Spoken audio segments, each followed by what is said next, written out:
Media మిత్రులకు నాతో పాటు ఈ ప్రెస్ మీట్లో పాల్గొన్న మా మహిళా నాయకురాలకు అందరికీ పేరు పేరున నమస్కారం తెలియజేస్తూ పార్టీ అధినేత గౌరవనీయులు కేసీఆర్ గారు తీసుకున్న నిర్ణయాన్ని స్వాగతిస్తూనే చాలా విషయాలు మనం గుర్తు చేసుకోవాల్సిన అవసరం ఉంది.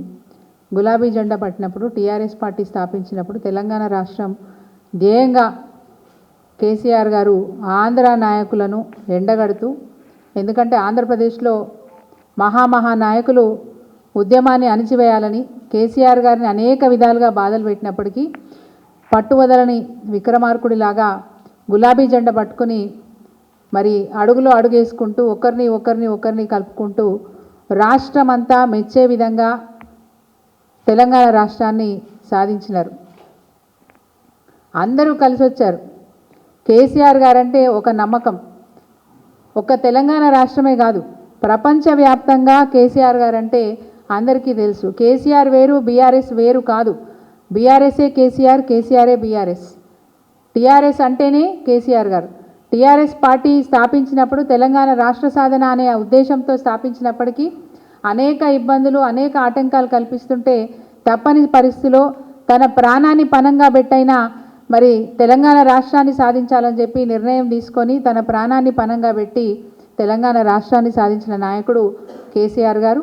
ప్రపంచమంతా కేసీఆర్ అంటే ఎంత గౌరవం ఉందో ఈరోజు వారి పిల్లల్ని కూడా అంతే గౌరవిస్తారు.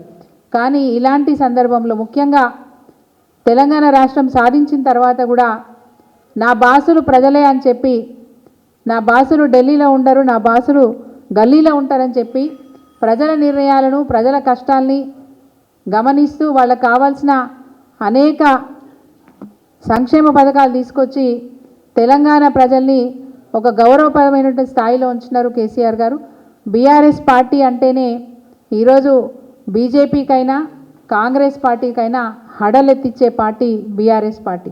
మొన్న ఎన్నికలలో, అసెంబ్లీ ఎన్నికలలో ఓడిపోయినా, పార్లమెంట్ ఎన్నికలలో సీట్లు రాకపోయినా ప్రజలు మాత్రం మళ్ళీ కేసీఆరే కావాలి, మళ్ళీ బీఆర్ఎస్ఏ అధికారంలోకి రావాలని ఆకాంక్షిస్తూ ఉన్నారు. అడుగడుగున క్షేత్రస్థాయిలో ఇది స్పష్టంగా కనిపిస్తూ ఉంది. ఇలాంటి ప్రస్థానంలో పార్టీ ఈరోజు ఇబ్బందుల పరిస్థితిలో ఉన్నప్పుడు కేసీఆర్ గారు 20 నెలలుగా వాస్తవంగా మరి ప్రజలు ఏం కోరుకుంటున్నారు దాన్ని బట్టి మనం ముందుకు అడుగేద్దామని చెప్పి మొన్న ఏప్రిల్ 27 వరకు కూడా వారు స్వయంగా ప్రజాక్షేత్రంలోకి రాలేదు.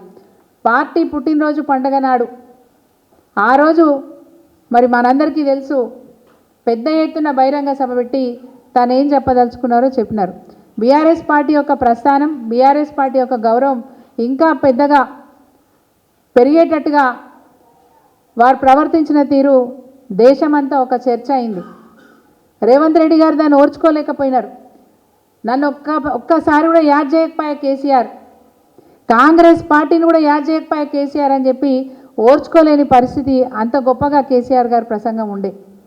మన పార్టీ ఏంది, పార్టీ పుట్టింది ఎట్లా, ప్రస్థానం ఏంది, భవిష్యత్తు ఏంది అనే విషయాల గురించి చాలా కూలంకుషంగా కేసీఆర్ గారి ప్రసంగంలో మనందరికీ అర్థమైనప్పటికీ ఎందుకో కవిత గారికి మాత్రం అది అర్థం కానట్టుంది.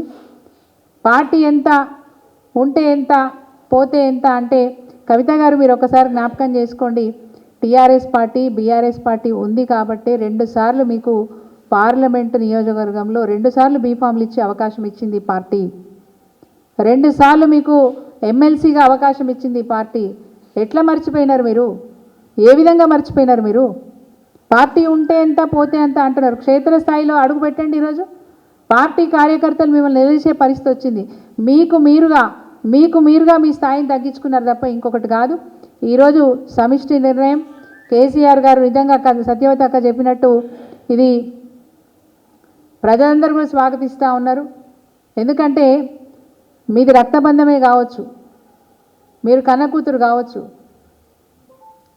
కానీ బీఆర్ఎస్ పార్టీని కేసీఆర్ గారు ఒక కన్న తండ్రిలాగా, కోట్లాది మంది ప్రజలు ఈరోజు కేసీఆర్ గారిని బాపు అని పిలుచుకుంటారు. నువ్వు నాన్న అని పిలుస్తావో ఏం పిలుస్తావో తెలియదు, కానీ కేసీఆర్ గారిని తెలంగాణ రాష్ట్ర ప్రజలు బాపు అని పిలుచుకుంటారు. అంత గొప్పగా ఆ బంధం అనేది కేసీఆర్ గారితో ముడిపడి ఉంది, బీఆర్ఎస్ పార్టీతో ముడిపడి ఉంది. బీఆర్ఎస్ పార్టీ నీకు నచ్చలేదేమో కానీ కేసీఆరే బీఆర్ఎస్, బీఆర్ఎస్ఏ కేసీఆర్. అలాంటి పార్టీని ఈరోజు ఉంటే ఎంత పోతే ఎంత అని మాట్లాడినారు.